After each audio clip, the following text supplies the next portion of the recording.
HAF Provider Network. If you've just joined us, could you go on mute? I can hear a little bit of background noise. That would be fantastic. If you have just joined us, please add your name and where you're from into the chat box so we can identify you on our register of people coming along. It's great to see you all. How is it nearly pre-Christmas? How is it 2.5 weeks till the Christmas HAF programme? Time has flown, hasn't it? It certainly has from our end in the HAF team. We've had a few changes, which I'll explain to you in a little while. It's great to see you. If you've just joined us, could you go on mute for me? Thank you. So my name's Alison Box. I think I've met pretty much everybody on the call today. I'm the HAF coordinator, and I've been on this journey with most of you for quite a while now, and it's a brilliant journey. We're coming up to our 3rd Christmas HAF programme in a few weeks. I hope you find the network this morning helpful. We'll be sharing relevant and key information for you. The slide that we've got presented at the moment, I've taken some of the images from our previous Christmas HAF schemes, which so depict some of the wonderful, enriching experiences our children are taking part in the county. So thank you to you as providers for providing these photos, and also for taking the children to amazing places or bringing amazing things in for the children. Can I ask Michael for you to move to the next slide, please? Thank you. So hopefully you've signed in to the chat box. A few other introductions from my colleagues on the team. Firstly, we have a new administrator joining us, who's our business support officer. Her name is Alison. So we're kind of going with the theme of Alison in the HAF team. 50% of the team are called Alison now. Alison, if you could just unmute and introduce yourself. Hello, I'm Alison Glenn. I have just joined the HAF team with Cambridgeshire County Council, and you'll be seeing my name a bit with emails, etc. And I look forward to helping you with any queries going forward. Thank you. Thank you, Alison. Vicky, over to you. Hello, I'm Vicky and I'm the HAF support officer. So again, I've met most of you or spoken to most of you on the phone. So I'd offer support to the set. So if you haven't sent me your set for Christmas yet and I've emailed you, please do send that to me. And yeah, that's me. Thank you, Vicky. So Safeguarding Evaluation Tool, I'm sure that's an acronym you've heard many times from us, but just in case there's anyone new on the call. Michael, over to you. Hi there, I'm Michael. I'm an early years and childcare advisor, and I sit in the quality improvement team as well as support the HAF team as well, coming out and seeing you all across the county when you're running your provisions. Thank you, Michael. Okay, so today we will have a look at the Christmas HAF programme naturally and give you lots of information around it. We will look forward to HAF 2024, which will be upon us before we know it. We'll give you some ideas for quality improvement in your HAF programmes and would love some ideas back from you as well, and an opportunity as usual to ask questions and gain any support that you would like from us. Next slide, please, Michael. I have to explain, first of all, that I have a lingering cough from a cold that I had about 2 weeks ago, given to me by my granddaughter, who attends a nursery. So apologies if I start to go into a coughing moment. Vicky and Michael will jump in and carry on talking while I go on mute and compose myself. Hopefully I'll be fine now. Okay, so our Christmas HAF programme, a few sort of headline figures for you so far. We have 99 registered Christmas HAF venues across Cambridgeshire. And that's a mix, as you can see on the right-hand side of this slide, of play schemes, special educational needs and disability schemes, sports, STEM schemes, which is science, technology, engineering, maths. We have a range of childminders and some have joined us today, so welcome. youth schemes, various youth schemes operating, which is fantastic. Some outdoor activity opportunities with schemes, some forest school schemes, but uniquely for Christmas, we have a range of family events as well. That includes working with Parkside Pool in Cambridge, so a swimming offer to families, ice skating at the ice rink in Newmarket Road, Cambridge, and Ely at the Hive Centre. There is an opportunity for families to take part in racket sessions as well, so badminton, etc. We also have partnered with the Junction in Cambridge, which is a venue who are offering a Christmas show for families and a workshop to attend beforehand. So it's slightly different to what we do other times of the year and offer a family experience as well. We have just over 2,300 places on offer for our HAF families. We do know that bookings are not quite as strong as they are for other times of the year, but nevertheless, we have good range of interest from families, and we're getting back from you via the provider surveys an idea of where bookings are at the moment. We do have some spare funding, so we've come to almost the end of our financial year. This is our last HAF programme of the 2023-24 financial year. So if you are full and you think you can offer additional spaces and have the capacity, staffing wise, building wise, etc., to do that, please email me, and it's something that we can certainly talk through with you. We will need to approve that in advance so we can keep an eye on the budget though.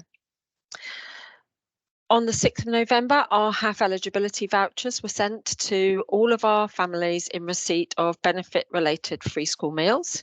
That was just over 19,000 vouchers sent out, and they were reissued last week. So Monday last week, all vouchers that were unopened by parents were reissued. Hopefully that won't cause any confusion with families. We haven't had any emails to suggest that at the moment, but just so you're aware, we're not issuing new vouchers. We are reissuing unclaimed vouchers. These vouchers will only go to those children and families in receipt of free school meals. There is an auto issue for those, and then for our additional eligibility criteria that we'll come on to soon, you'll probably be aware that those vouchers have to be requested. Thank you, Michael. Next slide, please. Okay, so we've got some key dates here for you for Christmas. Today, the 5th of September, we've got our network, and it's fantastic to see you all on it. But we also close with our booking survey today at 5 p.m. So if you haven't already completed the survey that was sent on the 30th of November via me, via email, please, if you could complete it, because we need all of that data to be able to understand where we're at currently with parental bookings. With 2.5 weeks to go, we are well aware, excuse me, that some families leave their bookings till later on, and sometimes till the very last minute. You will decide when you close for bookings. That's entirely a provider decision, but we will stay open in terms of supporting families right the way up to the 22nd of December. On the 7th of December, so this Thursday, we will close for requests for transport for families. So if you believe there's a family that cannot access your scheme independently in any other way, those requests need to come via yourselves to us by this Thursday close of play, and we will link with the school transport team that organise those transport journeys for us. I will also make sure that you've got a copy, and it will come along actually with the PowerPoint slides from today, of our parent signposting document as well, which is a comprehensive document with lots and lots of information on it to support families in various aspects of their life should they require it. And you'll not be surprised to hear that on the 21st of December, we will start our Christmas HAF programme, and it runs through to around the 3rd of January. Some of our providers are running for a little bit longer, just because the individual schools don't open for a few more days later. We will send you at the start of that week, so the 18th of December, our parent survey, our child survey, and our provider surveys. So you will receive all three from me, and there'll be a link to them all. We encourage you to send those surveys out to families either midway through or at the end of your HAF programmes. And if you can do all you can to encourage completion, it's a really key bit of feedback we get from our families. And as you know, we will send all that feedback on to you, positive or less so you can congratulate your teams for all of the positive feedback and look to develop your practice where you feel it's needed. We also need your feedback as providers, and it's really great if you can complete that and send it back to us by the 5th of January. Then we don't have to nag you by email, and it just makes life easier for us. So we really appreciate the time it takes for you to complete that survey, but we really value the content that you put into it. So all of those surveys will come to you the week commencing 18th of December, as early on in that week as we possibly can. And then on Friday, the 5th of January, so into the new year, 2024, we ask you to submit your completed booking spreadsheet, of which you will have a copy emailed by me already on the 6th of November. If you don't have that copy to hand, send us a quick email and we'll send that on to you. We also ask you to submit to us receipts or invoices that you've paid for enriching experiences, and as I've said, the provider survey. And by the 26th of January, we will ensure that payment is made to you for your confirmed booked places, the enriching experiences that you've booked and paid for, and that will be a further 3 to 5 working days before it gets to your bank account. We will work to get these payments made earlier, but that's a sort of outside date that those payments will be paid to you. If that presents a financial challenge for you in terms of cash flow, please let us know. And we've had a few providers contact us and we've agreed an interim payment for them. Next slide, please, Michael. Do we have any questions so far?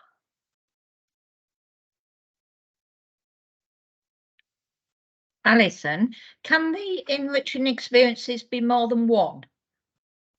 Yeah, I mean, so Jo, for all of your provisions, it would be 10 plus children, I would guess. So that entitles you to £500 in total for enriching experiences that you can buy in or go out to. If you want to buy in more than one within that £500, fantastic, yes. Okay, thank you. You're welcome. Hello to everyone's just joined us as well. Thank you for signing in on the chat box. Okay, so you may have seen in the post-summer network that we have reviewed and updated our HAF eligibility criteria. So this is on top of the automatic HAF eligibility of children in receipt of income-related free school meals. As I say, the vouchers were issued on the 6th of November, reissued on the 27th of November, and actually will be reissued again for those vouchers unopened on the 11th of December as well. All of the links to further information around those vouchers are in the blue box, and you'll have this slide with those links live. But our additional eligibility criteria where codes need to be requested now is families where you have a child who is eligible for free school meals, and then at a later point, a younger child usually is deemed not eligible when the family apply again. But we will fund that younger child. So it's a sort of sibling eligibility. We also have families who are just managing financially, and we ask for professionals to request a code from us. That could be the school, it could be a social worker, it could be yourselves as professionals who know the family well. Susie, how can I help? Can I just check so we had a request from a lady, her younger daughter is 3, doesn't have a voucher because she doesn't go to school. Would she be in that category? No. No, because sadly we can only fund school-age children. Okay. So children in reception class and above. So apologies for that, Susie. And then the final eligibility criteria is newly arrived refugee families, again by request. So what we've removed from our eligibility criteria going forward is children where there's a child protection plan or child in need plan open, or an early help assessment. We were finding that it was getting quite tricky to sort of define eligibility there in some instances. So we've reverted back to the core aims of HAF, which is financial eligibility. So still where families, perhaps with a child protection plan or an early help plan, are struggling financially, a professional can request a code, but it's now under the financially struggling criteria. Susie, is that a hand? Oh, it's gone. That's fine. No, it was me. Sorry. Okay. And the newly arrived, how long is the newly arrived? That's a really good question. I think within the last couple of years is newly arrived. Yeah, because we have a few Ukrainian families who haven't got the voucher. We send them all to request them. I guess that's great. correct. Yeah. That's absolutely fine. Yeah. Yeah. Mm-hmm. So yeah, any Ukrainian families, right the way back to the start of the terrible circumstances in Ukraine, that's absolutely fine for them to request codes. Okay, cool. Thank you. You're welcome. So yeah, that's our eligibility criteria. We have 16 hours that children are eligible to have funded this Christmas. Our preference is they attend 4 hours a day over 4 days, but we're very, very mindful of the Christmas period and how it falls. So we know some of our providers have condensed their offer into fewer days, and we ask that if you are offering 16 hours for fewer days, you offer families a supermarket food voucher for the cost of the meals for the 2 days they would be missing out on with you if they were to attend for the full 4 days. We've sort of mentioned this throughout communication, so if you've got any queries, please let me know. Always happy to help. What else am I going to explain to you? Right, yes. So our fee remains the same that we pay you as providers, so £6.50 per child per hour. So for a full 16 hours of booking, it's £104 that will be paid to you in January. If you could move on to the next slide, Michael, that would be brilliant. Thank you. We wanted to just celebrate again your success in 2023 with the inclusion of children with special educational needs or disabilities. Just a reminder of what we shared post-summer is that year on year, so summer on summer, we've seen a 5% increase of the inclusion of children with SEND. Summer 22, there was 339 children. Summer 23, HAF scheme of one or more HAF schemes over the summer period, and that's a fabulous increase of 220 children, which equates to 15.1% of all children who attended our HAF programs this summer. So it's a huge thank you to you for all of the work you do to be inclusive, and I know that there is more work required where you have a child with additional needs come along. So just a reminder with all the bullet points here, which I won't go through right now, but it's just a reminder of all the things to consider when you have a family approach you with a child with special educational needs and disabilities. And just to reassure you that we are still, with every communication we send out to parents, making parents aware they need to book early with you and give sort of 6 weeks at least notice if they have a child that has additional needs that may require additional support, to give you time to consider what adjustments need to be made, whether your venue is appropriate, and to apply for funding. Should this happen at a very much later date with families and you aren't sure what to do, please contact us and we will support you with that. If there's no way you can accommodate the child from a staffing perspective, it's fine. If it's fewer than 6 weeks notice, it's not reasonable to expect you to be able to do that. Okay, Ed, I can see you've popped a question in the chat. Is there any guidance around the amount we should put on food vouchers? I think you've got to work out how much a meal costs you per day. Out of the £6.50 we pay you per hour per child. So if you're open for the sort of 4 hours, how much would a normal meal cost you to provide parents? I don't know if anybody wants to. I suppose the best answers will come from the people on the call today. So if anyone would be happy to just pop in the chat how much they are going to put on a meal voucher for per day or for a 2-day period, that would be really, really helpful. If you would rather not pop it in the chat and just want to email me with that, I can pass that on to Ed. Thank you, Michael. Next slide, please. Okay, so just some HAF administration. Your booking spreadsheet, as usual, please do some fantastic work, fill it all in for us, give it to us completely, fully populated. If you are struggling to get codes, please email us in advance. We can look on our system and give you that information, but it's a lot easier if we have that request in advance. So when you send your spreadsheet to us, it's fully populated for every column. Unpopulated spreadsheets or with gaps will have to be sent back to you. All of the data we ask for is requested by the Department for Education, and I have the joyous job of reporting back to the DfE with a wonderfully long report late January. So please ensure you give us all the information we need. Please ensure that you only claim for places where you've got a confirmed booking in place with the family and that they haven't cancelled within your usual cancellation period. So if you have a 2-week cancellation period and they've cancelled prior to those 2 weeks, then please don't claim for that booking. But otherwise, if you have parents cancel within that period or just don't arrive, please claim for that with us. Thank you, Jeanette. I pack a bag for our families with things like bread, milk, cheese, ham. Jeanette goes over and above in terms of what she offers our families food-wise, and that's fantastic. You could choose to do the same, or you could offer food vouchers, entirely up to you.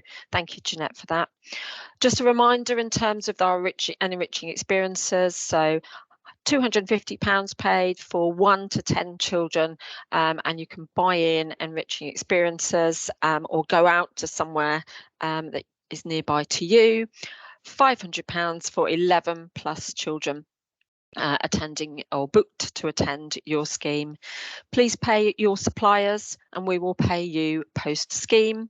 Transport requests closing on Thursday, as I've said. You should have a template from us that was emailed on the 6th of November. If not, come back to us. Any questions, please let us know. Thank you, Michael. Next slide, please. Okay, and this is just letting you know about HAF support over the Christmas period. The 22nd, 23rd of December, which is when the majority of our HAF providers are operating, we will be working as usual. We'll be out on visits, we'll be coming to see you, we'll be manning the inbox for any queries or questions you have, and our contact numbers that you have for us are available. Between Christmas and New Year, we're actually, most of us taking leave, so we've got a little bit more of a limited support service, but I will be checking the HAF inbox daily and I will have my mobile phone on, and so will my manager, Chris Barton. So should you have any queries that are urgent that needs answering during that period, please either email the HAF inbox or ring ideally my mobile first, and if you can't get through to me, then please ring Chris's. From the 2nd of January onwards, which is the Tuesday after New Year, all usual support will be available. So do come through to us in the usual ways. If you have any transport challenges over the Christmas period with any transport that has been arranged, please check in advance that you've had confirmation that the transport is in place. So it usually takes 10 working days after you've submitted a request to us for you to hear from the school transport team. If you don't hear from them, please alert us and we will inform the transport team. What you will get with your confirmation, however, is the contact details for the taxi company or the volunteer that's taking the child to your scheme. And it's that company or volunteer that you'd need to contact if you've got any queries over the Christmas period. If it's urgent and you can't make contact and you're unsure what to do, ring me on my mobile and I will support you. And as I've mentioned, we are looking forward to coming out to our visits over the Christmas period. You will have contact from us and may already have had contact from myself, Michael or Vicky if we are coming out to see you. Let's have a look at the chat box. Any questions? Yeah, so we've got a question from Robin. Does the HAF hours child attended column in the booking spreadsheet involve our HAF programme plus other hours they have been booked? Thank you, Vicky. No, Robin. So it just includes your HAF hours, please. That's what we can then report back to the Department for Education. And then the next column asks you for the actual attended hours. So there can sometimes be a difference between the booked hours and the attended hours. As you will probably imagine, there will be some families that don't make it to your scheme despite all the support you will give them to attend. That's important for us to know. We will always pay on booked hours, but it's important for us to know what the attendance rates are like across the county. Jodie, in the summer holidays, we gave families a £5 voucher for Tesco's to provide the child with a packed lunch for our trips. We have also in the past given food parcels with non-perishable items. I know you have, Jodie, thank you. Ramsey Neighbourhood Trust also go above and beyond with what they do for HAF, as do many of our providers on today. So thank you for that information. Hopefully that's useful for you, Ed. It sounds like sort of, yeah, I mean, a £5 voucher sounds quite reasonable for a couple of days food per child. Next slide, please. Thank you, Michael. Okay, so any other questions from anybody at this point relating to the Christmas HAF programme or anything? Sadie's just made a comment that we worked out it was costing around £2.50 to £3 per meal, and supermarket vouchers seem to start at £5, so it does make it quite expensive if it's just one meal that they need to cover. Good point. Thank you, Sadie.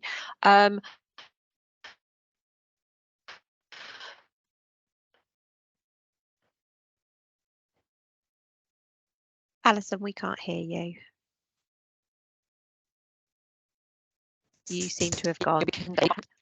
Seems reasonable. Have I disappeared? You did. You're back now. You went a bit crackly and staticky. Oh dear. Oh dear. And I'm in a county council building. That's not great, is it? Yeah, so I would say £5 is very reasonable for 2 days worth of meals. If that's what the voucher starts at supermarkets, that seems sensible to start there. But if you want to talk it through any further, please email myself or Vicky or Michael. We're very happy to help you with that. Okay, I'm going to hand over to Michael now. Thank you. So really on this slide is just to ask you, so over the Christmas programme, we know that you'll be hosting a wide range of fun and engaging and enriching activities for the children and the young people who will be attending your provisions. We would really love to see what you get up to and what the children are enjoying from your provisions. What we will do at the end of the network is a consent form be sent across to you. It would be really great if you could get some consent from parents or carers to send us over pictures of what you're getting up to with the children over the Christmas break. Again, from what Alison spoke about earlier on with the enriching activities, again, we'd love to see them because, again, we can showcase that across the HAF and also see the ideas that you're flowing in and giving the children over the Christmas break. And then the word cloud. So before we see the pictures, we would like to see or hear from you about what enriching activities that you'll be either buying in or putting on offer for the children over the Christmas break. So in the chat, I'm going to hopefully launch a word cloud, and I would really, well, we would all really appreciate it if you could pop something in there just to kind of give us an idea of what you're going to be offering. This can either be from upcoming Christmas HAF or something that you've done previously. It would just be really great to hear and see from you what you're offering. If someone could just let me know if that has appeared in the chat now.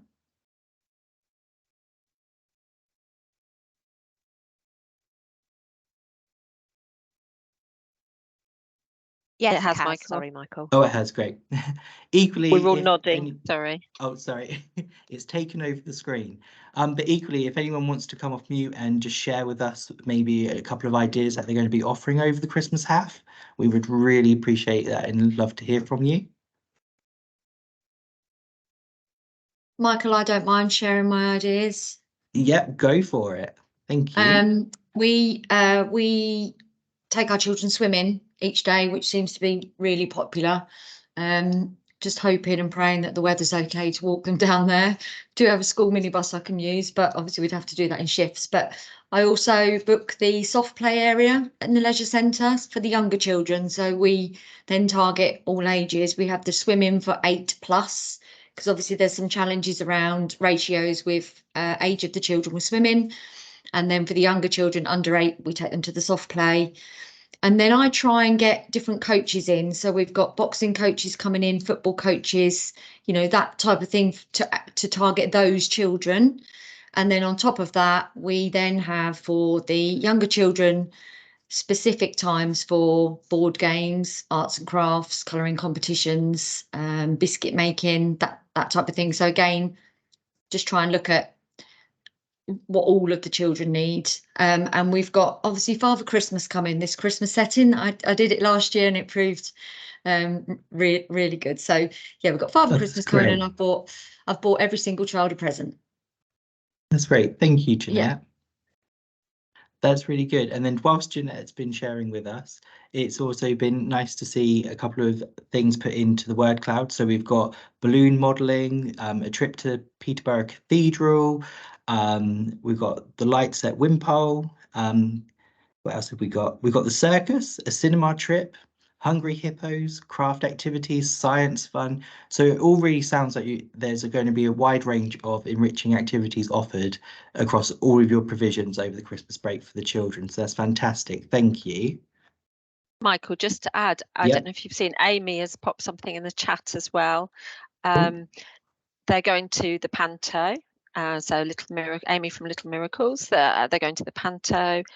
Illuminate at Sandringham, yeah, should be fantastic. Carol service, a New Year's Eve party for Little Miracles families. Wow. I imagine Joanna's question, is it good at Sandringham, the lights? Amy, do you fancy telling us about it? Have you been before?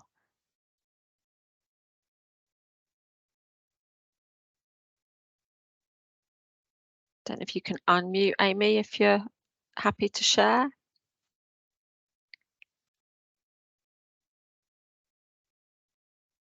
No, perhaps you can't unmute. It's fine. Oh, sorry, mic's not working. It's amazing, says Amy. So yeah, there's some fantastic creative thinking going on, and if you can squeeze every ounce of that £500 or 250 for 10 or fewer children from what we're offering you, please do, because in my view it's all incredibly valuable for the children that will experience this. What have we got? Can you see the chat, Michael? I can't at the moment because I've got That's the poll fine. open to one side. I'll read out then. So Sam and Fran have said a glow disco. Hey, that sounds good. Father Christmas, gosh, he's so busy in Cambridgeshire. Trampolining, fantastic opportunities that children who attend HAF may or may not have ever had before, and it just builds up that fantastic sort of breadth of experience for when they go back to school, and they can talk about what they've experienced over the Christmas holidays, what they've done, and how much fun they've had. So fantastic. Thank you, Susie. Yes, so Susie has put all we do is enriching experiences. That's right. So do you want to just share briefly, Susie, what you're doing? So I'm really, really grateful to Alison for allowing us to take part in the scheme, because what we are doing is we are doing coach trips to interesting places, and we're doing. Sorry, could you hear me? Yes. Yeah. Okay. So what I was saying, that I'm really grateful to you for allowing us to take part in this scheme, because this is what we do, and we do it as part of the scheme and outside the scheme as well. So we take coach loads of children and parents, if they wish to come, to various places. So in summer we've gone Hampton Court, Warwick Castle, Hedingham Castle, which is actually local, so a lot of people could probably go there, because they were running this event called Night School. So there was entertainment for children included in the visit. So it wasn't just educational. And then we had 2 trips to the safari park, which is quite expensive actually. So it wasn't easy, that one. And this year we are for the winter. So we are doing a Peterborough Cathedral. Okay, again, I got out of the education department that they would do a little tour. Then we are going just to drive to the seaside in Norfolk to hope see some seals in the nature. So a little walk by the seaside, and then I hired a village hall so that the kids can have their snack there. And then we're actually going to Parliament. And that's actually also a good offer for children, because you could get audio guide for only £5. So that's quite useful if you're taking children there. And yeah, because again, the educational trips they only do during daytime, during school days. So you, as a holiday scheme, you can't go there for free. You have to pay those £5 for the audio guide to get in. Sounds fantastic. And these are families from Ukraine, aren't From they? Ukraine, yeah, Who, yeah. Have had a whole wealth of challenges, and will have hopefully a fantastic opportunity to showcase what we have in the UK in terms of experiences. I have to say, this time we actually had quite a lot of inquiries from non-Ukrainian families. Okay. Some of them, unfortunately, we initially thought to do a visit on the 3rd to see the seals, and then we changed it because of Parliament. And some people couldn't make it on those other dates, but we had a good dozen of people inquiring about it. So the particular interest was the seals. So if anyone wants to repeat what we are doing, happy to share how it's done. So yeah, it seems very popular. Thank you, Susie. Thank you. Yeah, if anyone wants to contact Susie, let us know. Over to you, Michael. Thank you. I think that's everyone's contributed to the word cloud. So I'll move on to the next one. So this is regarding local initiatives and supporting apps. So I'll start with the wellbeing part first. So again, Christmas time can be very challenging for all families, but equally for your team members. So wellbeing can be at the forefront of this as well. Over the Christmas break, Headspace, the app is going to be free. So you can download that and you can go through a range of different topics and listen and filter through to what you would benefit from if you were accessing the app. Quite equally in setting, Headspace also have a link with Netflix. And so if you go onto Netflix and you search for Headspace, you can go through the Unwind Your Mind series, which again is a mixture supporting with anxiety, sleep, or just mindfulness. Again, these might be some nice activities to bring children together or just to kind of open the conversations with the children. Equally, again, there's another app called Unmind. Unmind is really useful and is empowering. It offers quite a lot from the app, so I'd highly recommend to have a look on there. These were taken from the NHS Wellbeing section on their website. Again, there is other apps on there that you may find useful or may wish to signpost any families that you feel that are struggling or would just need to benefit from a bit of extra support. And then on to the other side. So I'll start off with local Rotary clubs. I know that Ely and Witchford, that they have the Rotary Club that comes around with Santa attached to the back of the car with his sleigh, offering out sweets and everything. So you may wish to approach your local Rotary Club to see if it is feasible for you to maybe have Santa come out and visit. That might be an option for you.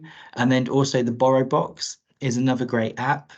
And it really encourages reading. It has a whole range on there. I know Vicky has accessed it, and also Vicky recommends it as well. Yeah, I listen to BorrowBox and Libby, and U Library, which are all free apps from the library. You just have to be a member, and there's some really great audiobooks. So if you're paying for Audible, stop, go to your library and get BorrowBox, which is free. Lots of books on there. I've listened to 68 this year so far. That's great. Thank you, Vicky. So again, there is a wide range of things out there that you can tap into and will enhance your provision even further from what you were putting on over the Christmas break. So feel free to explore them. There is a link to the Headspace and the Unwind Your Mind bit. So when the slides come out later on today, feel free to explore them. If you have any questions about them, again, if you want to get in touch, we can unpick that further. And then I will pass over to, is this Alison or Vicky? It's me. Sorry, I was trying to unmute myself. Okay, so what we're going to talk about now is a little bit about encouraging attendance, because summer has shown that on occasion attendance was a bit of a struggle for families accessing the HAF programs. So I wanted us to think about providers, what can we do to support attendance? So for some children, particularly attending a new setting, it can be quite anxiety inducing. And if their lives are already quite challenging outside of the setting, coming to a new setting can sometimes be really a struggle for them. So some things that we've put on this slide to encourage attendance is to ensure that parents that are booking on receive a timely response. So if you know that once booking opens, you receive a high volume of emails all at once, you might consider having an auto email response, which can let parents know when they can expect to hear back from you about their booking query or their booking inquiry. It's really good as well if parents receive a booking confirmation as well. So if that's not something you do, you might want to consider that. When parents are inquiring, please do check if the family have booked elsewhere, because that will try and resolve some of those duplicate bookings or maybe some of those cancelled bookings. Families, in a bid to get something, might book everything and then choose which setting they want their children to go to. So please do check that the family have not booked elsewhere. In relation to that as well, you will need to check that they haven't used more than their 16 hours over the Christmas period. So they have 16 hours total over how they can use that across one setting, two settings. So again, please make sure those families haven't used more than their 16 hours. And then once you have confirmed the booking with the parent and they have confirmed with you, it's really good idea to have, keep up that regular contact with the parent in the run up to the club. So it could be via email or telephone. You may need to call the parents to ask for additional information based on their booking form to get an understanding of their children and some of the needs that they might have. You might want to prepare the children prior to attendance. So maybe you could take a picture of the club and send it to the parents to share with their children as part of a welcome email, which goes through sort of the routine of the club and what the children and the family can expect. If there's time and you're open in addition to the Christmas scheme, you might like to invite them to come for a visit to see the club as well before they attend. They might have a settling in session if that's, again, something that you can facilitate. And you might offer them a key person that greets the child each time they attend, so that can offer that child that familiarity and a sense of safety as well. It is really important that if you are expecting a child to attend and they don't attend, that you follow up on any non-attendance. So this is in our safeguarding evaluation tool. If children have a pattern of non-attendance, there could be a safeguarding issue that you may need to unpick with that family. So it would be really useful for you to decide a time when you're going to call the parents if the child doesn't attend the session. So this could be an hour after opening, but it should be within the booked session time. So as I said, it's really important from a safeguarding perspective to ensure that any non-attendance is followed up so that the designated person for safeguarding can act if there are any patterns which may indicate a safeguarding need to children. Be persistent. That, I think, is really the key. So you might call, you might text, you might email, but really encourage those children to attend the following book session. So if they can't come in for one day, can they attend the other days? So yeah, please do follow that up. Does anybody have any questions about encouraging attendance, or would anybody like to come on and tell us how you encourage attendance at your setting? If you do, please just unmute yourself. Alison, you've got your hand up.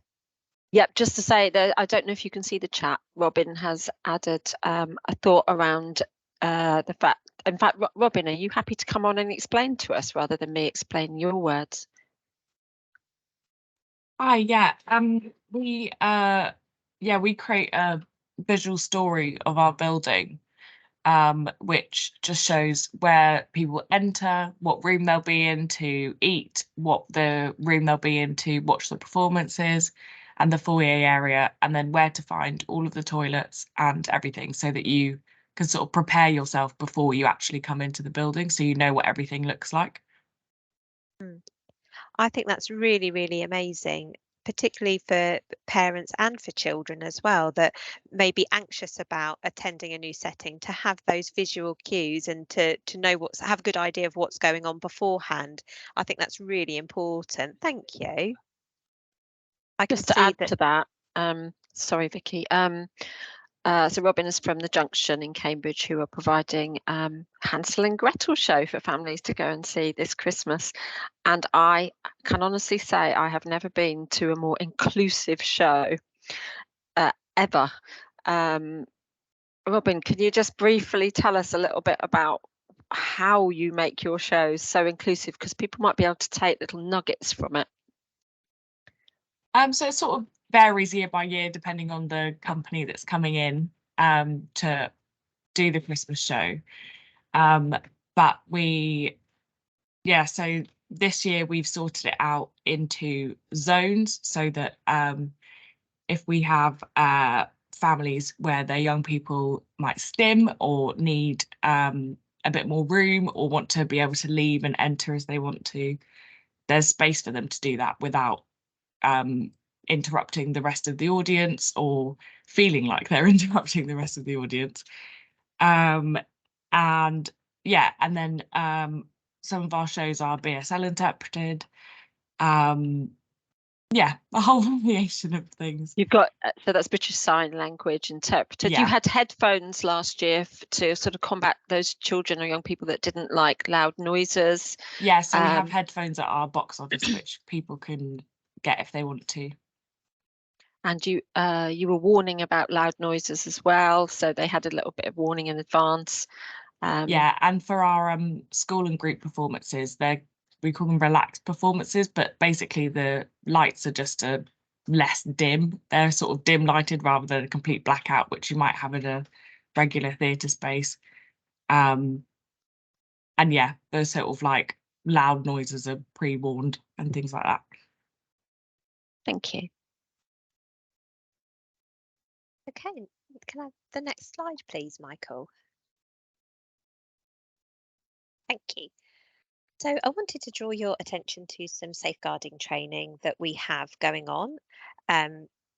So we have some free safer recruitment training. So if you're responsible for hiring staff and you haven't attended the safer recruitment training, I would really encourage you to attend. The next session is on the 26th of February.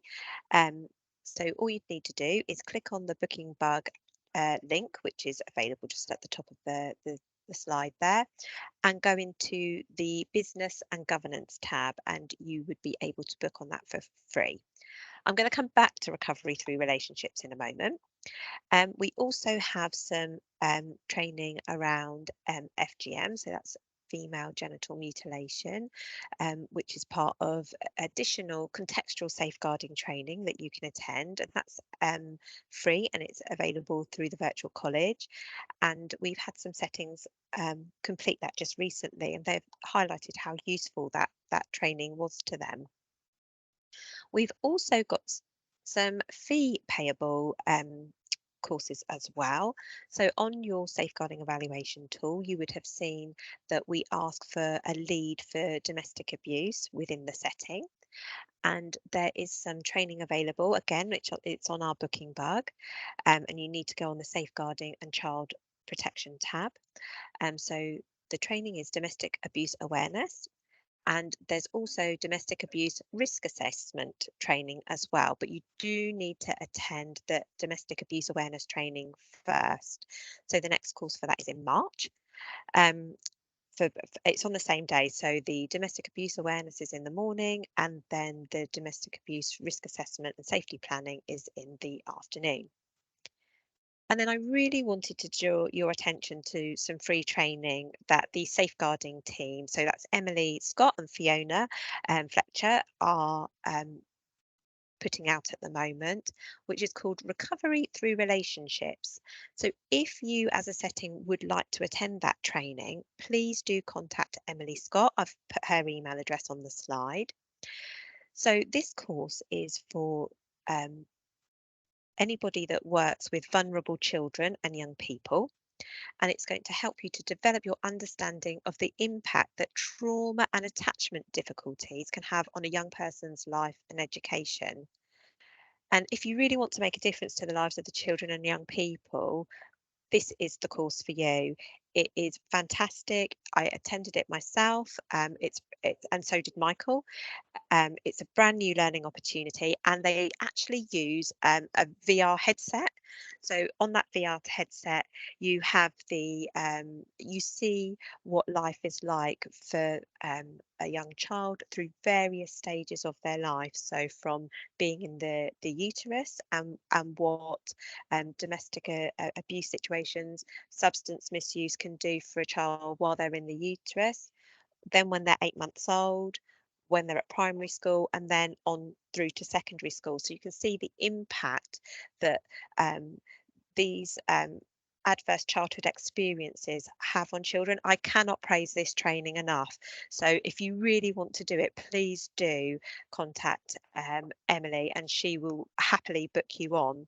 It really is a unique opportunity to learn from children and young people themselves, and the VR headset just made it that much immersive. So it really does help you to gain an understanding of how trauma can affect the brain development and the impact that has on behaviour and learning. So particularly if we think of some of our children that may attend our settings and their behaviour issues that you may have with them, you know, ACEs has a major impact on them. So yeah, it will help to develop your professional curiosity through a trauma lens. So I cannot, sorry, yes, it's face to face. Yes, it is face to face, sorry. But you are welcome to share. This is on, okay, sorry. Next slide, please, Michael.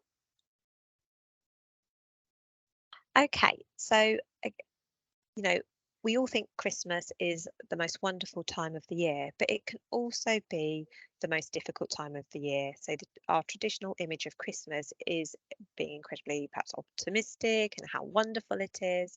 But we must remember that it certainly isn't a given for some families. So as we all know, safeguarding is the responsibility of everyone at this time of year, and we have to be extra vigilant and offer support where we can and be proactive if we suspect or see signs of abuse and neglect and follow our safeguarding procedures. So the rights of the child come first, and all children have the right to protection from violence, exploitation, abuse and neglect. So children have the right to feel safe and secure, whether they're spending their Christmas at home or with other family members. And we should keep their best interests, as our central focus and consideration. We want all children to receive the love, support and opportunity that they need to reach their potential. So at Christmas time, this can mean isolation for families. So children and families can perhaps be cut off from their usual support network of teachers, school, friends, when school closes for holiday. Hopefully some of those children will be coming to you, so that will help to ease some of that isolation. But for neglected or abused children, they can experience extreme loneliness because they're isolated from the outside world. And it can be made worse. It's dark at night, it's been cold, they might not be able to leave their house because of their abuser, which can leave them feeling anxious and depressed. So we've put a link to the Domestic Abuse and CAMHS Police website there, reducing domestic abuse over the Christmas period. So if you can click on that link, which will give you some further information. Home alone. So many children sometimes are left alone over the Christmas period. Perhaps family members have to go to work, they don't have the childcare's not available for them, so parents may leave them by themselves for longer periods. And as you can see, I should have put the link to the NSPCC Home Alone guidance there, but I've forgotten, but I will put that in Vicky, before this. I popped it in the chat. Thank you, Alison. So there's some the NSPCC do have some guidance around being home alone, and you can access that through the link that Alison has put in the chat. So child neglect is the most common form of child abuse in the UK. So when an adult isn't around to support the children, it means that they are unsafe. They may be unhealthy, unloved, uncared for. That's kind of what we think about when we think of neglect. So it's really important to look out for those signs and indicators there. We know that holiday hunger is an issue for families during the school holidays. Christmas places families under enormous pressure to spend money on purchasing the latest gifts, entertainment, decorating.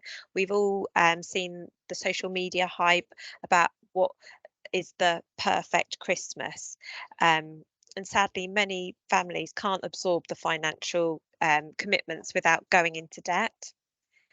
So for some children, they may not receive many parents, and when they do start comparing what they have received to others, this can make them feel perhaps like they've done something wrong, and maybe they're on the naughty list. If they're hearing that their friends have had some really fabulous gifts, and maybe they've just received some clothes or a chocolate orange, or something that isn't as whiz bang as the new iPhone, it can make them feel really, really, upset. And so we really do need to look out for that and make sure that we're supporting children. So it may be worth encouraging parents not to tell their Santa-aged children that their expensive gifts were from Santa. Otherwise, children may wonder why they've only received a small gift and their pals have received an iPad, iPhone, or whatever else they may received. Of course, we've got outside influences, so children may be more vulnerable to exploitation from people outside of their families as a result of the relationships they have in their neighbourhoods and online. So child sexual exploitation. Sorry, bear with me one moment. Alison, are you in my slide? Sorry. Sorry, Vicky. Do you need me to do something? No, are you on my? Would you please just click off my slide for a moment in leaving your? Thank done. you. You just. I keep losing my track of what I've said. I've got some little notes. Sorry. That's okay. So as I said, children may be vulnerable to exploitation. There might be criminal gangs, involvement in organised crimes, radicalisation. That could be more prevalent during holiday periods where children aren't safeguarded by us as providers and schools and as well. Please don't be fooled into thinking it doesn't happen here. It doesn't happen in Cambridgeshire, because it really does. A change of routine. This can be really disruptive for children. They may really depend on the routine of school. So coming to a place like your provision, your settings, really can help support children in maintaining that routine. So then when they go back to school after Christmas, it can make a real difference to them and be easier for them. Of course, a lot of children may receive technology for Christmas, so it's important that we're supporting parents in family and digital safeguarding, keeping children protected. So I've put a link there, which there's some guidance and some advice on how you can support parents to set up sort of parental control. So please do use that link. Michael mentioned it earlier, mental health. So young people who have adverse childhood experiences, they may be part of households with problems such as substance and alcohol misuse, child protection issues, domestic violence or mental health difficulties. And research by mental health charity Mind has shown that some people with mental health problems could struggle with self-harm, suicidal feelings due to the pressure of Christmas. And then this in turn places pressure on young children, and it can make them extremely vulnerable and anxious. So it's really important. Using those apps can really support children over the Christmas period. And then just a reminder from us, will you have a DP available, a designated person available on site over the Christmas HAF programme? Will they be available at all times while your setting is in operation? That's really, really important.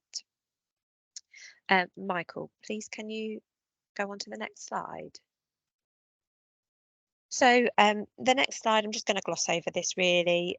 This just sets out the HAF safeguarding requirements there. So please do use the QR code if you want to book any training, and it also tells you what we require there. Next slide, please, Michael. And so this was a slide that we had in our last HAF network meeting, but it's just some links to some useful information. So again, please do spend the time to look through that. In the bottom right corner, the sign up to the NSPCC Safeguarding and Child Protection newsletter, that really is a useful newsletter. It comes in, I think, every once a week, maybe once every 2 weeks, with some up-to-date information. So that would be a good start in keeping abreast of what's current and what's going on. Next slide, please, Michael. Okay, so our HAF provider training offer is here. So these are some of the courses that are coming up. So the ones in bold are coming up shortly. So we would encourage you, if you haven't been on the Inclusion for Managers course and Inclusions for Staff course, these are both online. We've got various dates, but the next one coming up is the 14th of December. And I would really encourage you to attend that if you haven't done already. It's really useful. Bernie is incredibly knowledgeable about inclusion, and that the course can really help to support inclusion in your settings. We also have the Basic Child Protection online course as well. Again, there are various dates, but this is coming up on the 7th, which is Thursday. So if you know that your Basic Child Protection needs updating or refreshing, then please do book onto that course. And some of the other ones that we've mentioned, we talked about safer recruitment earlier. So practically sustainable webinar as well. That's in March. So that helping clubs to be greener. We've got Keep Play Alive for older children. Again, another really interesting course. Adult Mental Health First Aid, which is face-to-face. That's coming in February. So if you're interested in mental health and want to become a mental health first aider, that is available as part of the HAF Provider training offer. So all of these are free unless we have put fee payable in brackets. So we've also got paediatric first aid course coming up in March. This is face-to-face, first part face-to-face, the second part online. So if you know that your paediatric first aid needs renewing, please do book on. Understanding behaviours and interactions, again, delving deeper into behaviours and why children behave in the way that they do. That's coming up in March. And then some of you may have attended last year the National Playwork Conference in Eastbourne. It's on again this year. It's the 21st National Playwork Conference. It will again be in Eastbourne, and it's on the 5th and 6th of March. At the moment, we don't have any budget to fund as we did last year. So it is fee payable, but I've put the link there. So if you do want to book on the course, it was really, really useful last year. So definitely worth booking on to. Next slide, please, Michael. Okay, and I'll pass back over to Alison. Thank you, Vicky. Just to say that, just thinking about what you were just mentioning on a couple of the training sessions, the first aid training that you will have seen is in next term. That has moved from this term. So we did a poll on our last network meeting asking about first aid training requirements, but sadly the date we put on perhaps, or the venue maybe didn't work for people because we had very, very few bookings. So we've moved it to next term. That will be face-to-face, and that is a paid-for course, but it's run by one of our experienced first aid trainers if you are interested in that. And also just to say that we ran a course last night, which some of your team may have attended or you may have done, which is understanding behaviours and interactions of children and young people in your HAF schemes and more broadly. That was attended by over 25 people, and a very useful course that's running again next term. So hopefully the staff that attended last night got a lot from it. And then finally, the National Playwork Conference that Vicky mentioned. When I know what the HAF budget is in terms of what's left after our Christmas spend for HAF places, I will be able to make a decision about whether we can fund that conference for people that are interested in attending. I would say if you can afford it, book onto it anyway, and we can always refund you for your costs. But you'll hear, should we have the budget, you'll hear from us end of January regarding that. Okay, so this slide is just a reminder of our framework of standards that we all have to adhere to, and that's set by the Department for Education for the HAF programme. It relates to safeguarding practice, our enriching experiences that we offer children and young people, the physical activity that we ask to be included in your programme, be it structured sports activity, physical activity, walking to and from local parks, going swimming, all of the fantastic things you offer that mean that children engage in at least 60 minutes a day. Promoting that healthy eating awareness with children and young people. And lots of links in here as well to help you with your planning. To ensure that you offer a daily nutritious meal, hot ideally over the HAF Christmas period. A few of you are unable to do that, and we are aware of that. Menu ideas, safer food, better business guidance links in that box as well for you. Signposting document for families, I've mentioned earlier, we'll have that out to you as soon as possible, by the 18th of December at the latest. Useful document for supporting families. And then our environment and sustainability part of the HAF framework of standards. We did cover that during the post-summer network to encourage you to reuse, reduce, and if you can't do either of those, then recycle. It's ultimately the best thing to do is to either reduce what you use or reuse what you have used. Interesting fact perhaps for you is that a network I went on recently, which was aimed at schools and data gathered in schools, almost 80% of rubbish that's recycled in schools is paper. Which may or may not be a surprise, but you do sort of start to wonder if that can be reduced somehow or reused again. Thank you, Vicky. Next slide. Do we have any questions?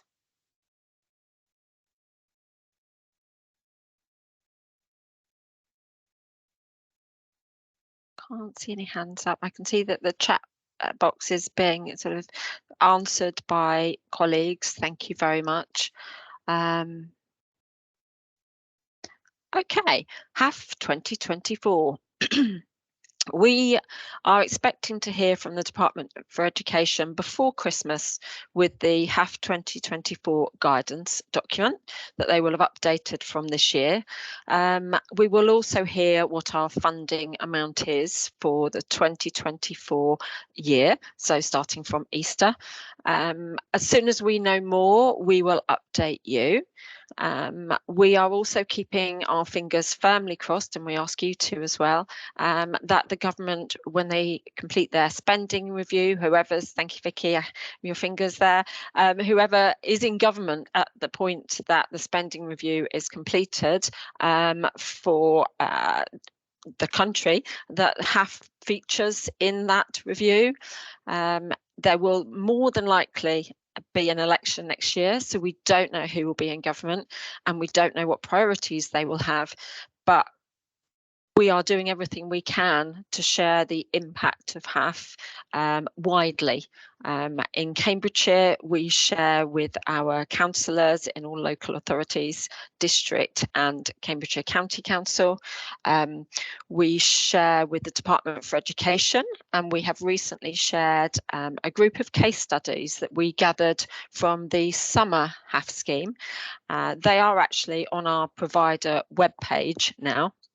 And what I will do is just go onto the webpage and pop a link to that into the chat box here, so you can see some of those case studies. What we're always aiming to do is demonstrate the positive impact of HAF. So if you have a case study from Christmas, if you are observing something that's very positive from a HAF perspective for the children you support, please let us know. Our provider survey will give you an opportunity to do that, but if you can start sort of having that in your mind ready to share with us, we'd always be grateful to hear from you. In terms of our Easter timeline, we will open for expressions of interest and registration from the 22nd of January. So please look out for an email from us on the 22nd with a link to be able to click on the expression of interest form and send through to us. We will then send you out our registration form that will be updated, ready for the Easter HAF scheme. So that is open. Our expression of interest and registration window is open until the 9th of February. It's not quite as big a term for us all next term. I don't know if anyone's spotted, but we've got a 6-week half term to the February half term, and then we've got a 5-week half term after that, which I know happened this year as well, but it just makes things a little bit more condensed. So parents, when we will open for actual bookings for HAF in sort of early March time, parents will have 4 weeks to book with yourselves as opposed to their usual 5 or 6 weeks. So a tighter window, but we managed it this year. We'll do it next year, and more information around the Easter HAF timeline will come your way at the provider network that we'll plan for the end of January, and send you details out for that early on in January when we've finished with our wonderful Christmas programme. Any questions about HAF 24? Alison, I've got one. Yes.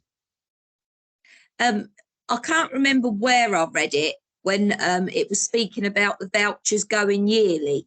Is there any news on that? So no is the short answer, Sam. It was in one of our provider surveys. It was our post-summer survey.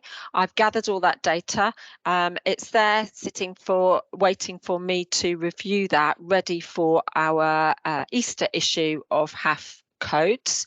The likelihood is we probably won't issue one HAF code yearly, because we've realised a number of things that could trip us up by doing that. Right.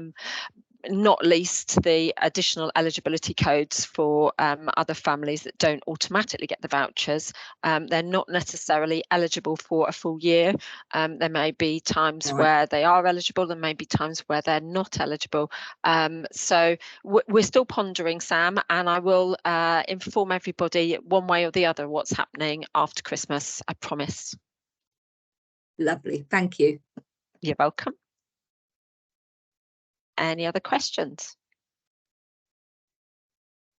Alison, are you still going to carry on with the HAF codes, or is there any plans to go to a centralised booking system? Another good question, Jo. Thank you. No plans for 24 for centralised booking system, but should the HAF funding continue from the government, we will review that and consider whether a centralised booking system might be a better route for us. We get mixed feedback from our providers who, like yourselves, who are in multiple counties, but we will absolutely look into it, and we will ensure that we link with our HAF providers and that we get your views and thoughts on it as well. Brilliant, because Suffolk has just gone on, so I'm dealing with the new booking system in Suffolk at the moment. So I shall let you know what I think of it. Yeah, thank you. Yeah, we always value feedback for those providers that have got sort of venues in other counties. It's really interesting to hear, because HAF is interpreted differently in every different county, and it has its positives. We get some really great feedback about Cambridgeshire and how we interpret HAF, but also I'm sure there's things we can do better as well. Okay, thank you. Thank you. Next slide, please, Michael. Okay, so here's our HAF programme dates for 2024. Easter dates start on the Tuesday, because Christmas is literally at the end of term, next term. It falls, I think you finish school on the Thursday and Good Friday is the next day. So we've got a really early Christmas, really early Easter next year, which means there'll be a bank holiday on the Friday and a bank holiday on the Monday. So we'll start on the Tuesday and we'll run right through for 4 days that week, and then 5 days the following week. We've got summer dates there and Christmas.